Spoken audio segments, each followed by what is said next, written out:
In this program, the people who know Britney best will offer clues to her psyche. The mother who thrust her into the spotlight. I have a clean mind. I look at it as a clean performance.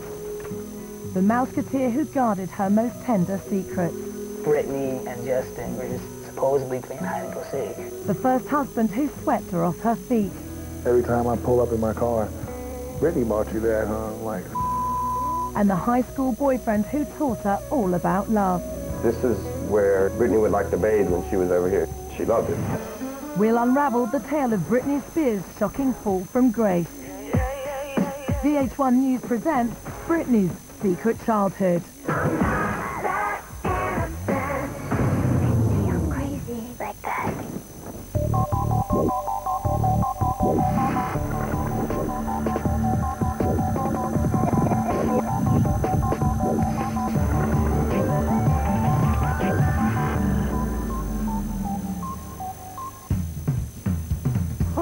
At 17, Britney Spears was a bubblegum pop confection, marketed as a goody-goody virgin. With God in her heart, no artificial fillers in her bra, and no one in her daisy juice. If you can wait till you're married, it's so much more sacred. Today, Britney's cast off that carefully crafted image, revealing a rebel with a tattoo on her backside and a baby boy on her hip, courtesy of a husband with a couple of kids of his own. The physical presentation that they give you is one certainly of soulmates. You know, barefoot, baseball hat wearing kids getting in their pickup trucks and driving off into the sunset. What caused this incredible transformation? Is Britney making conscious choices about her future, or have the ghosts of her childhood finally caught up with her? If a child has not been able to just enjoy life without the pressures and stress of having to be so serious, they are kind of stuck and frozen back at that time where they stop being able to just be a child. During our journey into Britney's psyche, we'll hear from friends, lovers, authors, and experts. They will shed light on a girl who danced her way out of small-town Louisiana, but couldn't escape its mysterious grasp. I need some food and my freaking belly off. And my mama's gonna cook for me? Southern ass food. The road into Britney's minds begins in Tangipahoa Parish, Louisiana, a conservative Southern American county. The key to what is the essence of Britney Spears is definitely Tangipahoa. And you cannot peek into her soul without going there. On December 2nd, 1981, Britney Jean Spears was born in the former dairy farming town of Kentwood.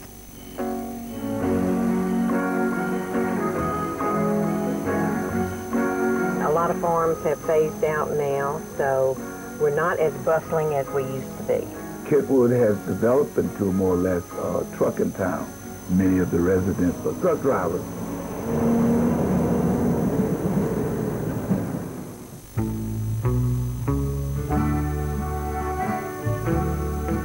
Kentwood is as much a part of Britney as Britney is of it.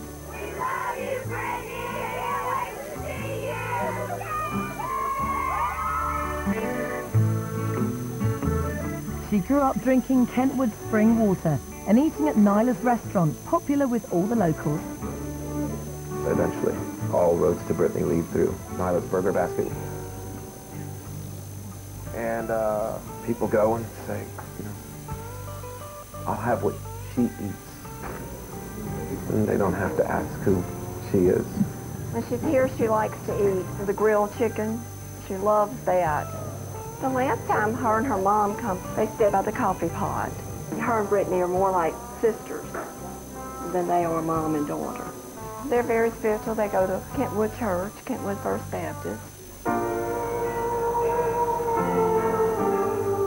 Like most of her Kentwood peers, little Britney was raised to be a Southern Baptist. There is a very strong emphasis in Baptist churches, all Baptist churches, on virginity. There's not a lot of discussion about sex in Southern Baptist life, except to say don't have it. Britney's childhood began in a modest family house off Highway 51, which she shared with her father Jamie, her mother Lynn, brother Brian, and sister Jamie Lynn. Britney's mother had a British connection and some creative flair. I heard the name Britney. I said, oh, that's kind of neat because my mom was from London. But I changed the spelling of it, of course, to make it more personalized. Britney's father's roots were a little more local. Jamie was like real laid back and a good old country boy. Britney's father Jamie attempted to launch a variety of businesses without success. One time he ran like a little weight room or gym next door to their house. He owned a restaurant in Kentwood. They had a crawfish place, Granny's Seafood. After Granny died, they closed it down. Despite their financial challenges, Britney's parents enrolled her in the most popular girls' sport in the South. Beauty pageants are like the Super Bowl of the South. Britney, like all little Louisiana girls, tried her hand at pageant competition. She tried out for the Little Miss Baton Rouge and Little Miss Kentwood.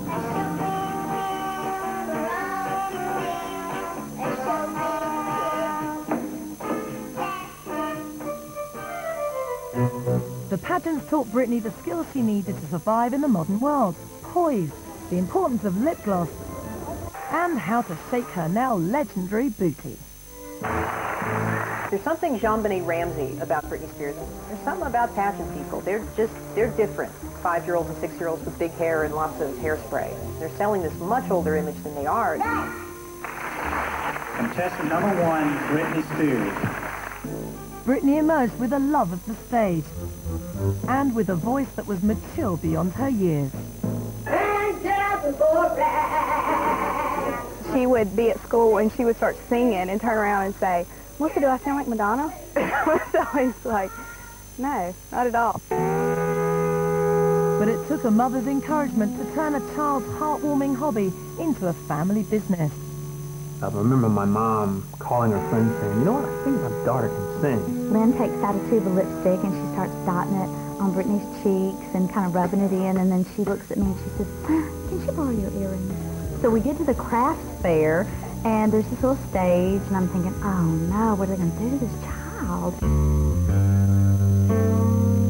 What happened next was both a blessing and a curse for Britney, because as her father sank into debt, Britney's budding career became a burden and an opportunity.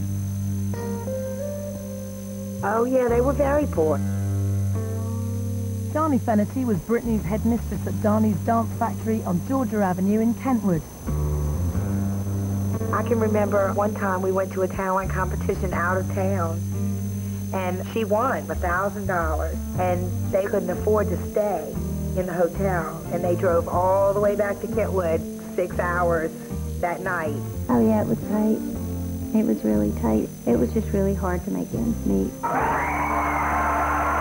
Dr. Deborah Mandel is a clinical psychologist who has studied Britney's case, but has not treated her or her family. My guess is that Britney was going to be the one that was targeted as the one who might be able to get the family out of their hole. And so by giving her that impression, now she's got a lot of guilt if she does not rise to the occasion. In many families, it's taboo to talk about money problems. So Britney's parents always said that Britney's precocious career was all her idea.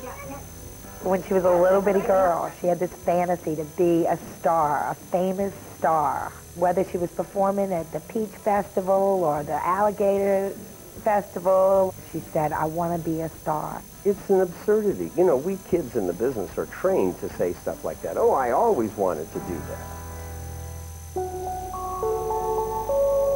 Paul Peterson is a former child star and president of A Minor Consideration, a group that helps child stars adjust to life after the limelight fades and to escape their stage parents' grasp. Kids don't drive themselves to interviews. Kids don't fly up to New York to interest a record company. Kids don't sign up agents. This is a parental thing. And if you come from a household in which dance and that cute commercial on TV is important, why, before you know it, in order to please your parents, you're interested in that cute commercial. You're interested in that girl who can dance on TV.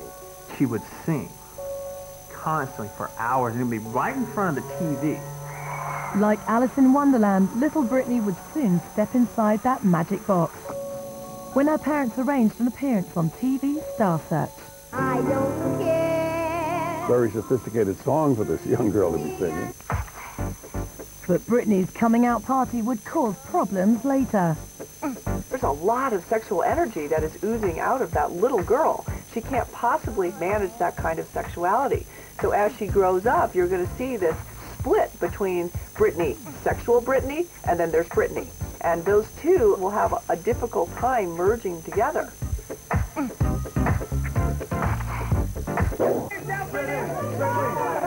Today, Britney Spears has abandoned her squeaky clean reputation to have Kevin Federline's third child. In her online letters to fans, Britney praises the prowess of her dream lover. A honeymoon poem by Britney Spears. I packed my bags light and quick, then grabbed my pink dress and favorite lipstick. A meal, a shower, and some ice cream. Then I threw my man down. You know what I mean.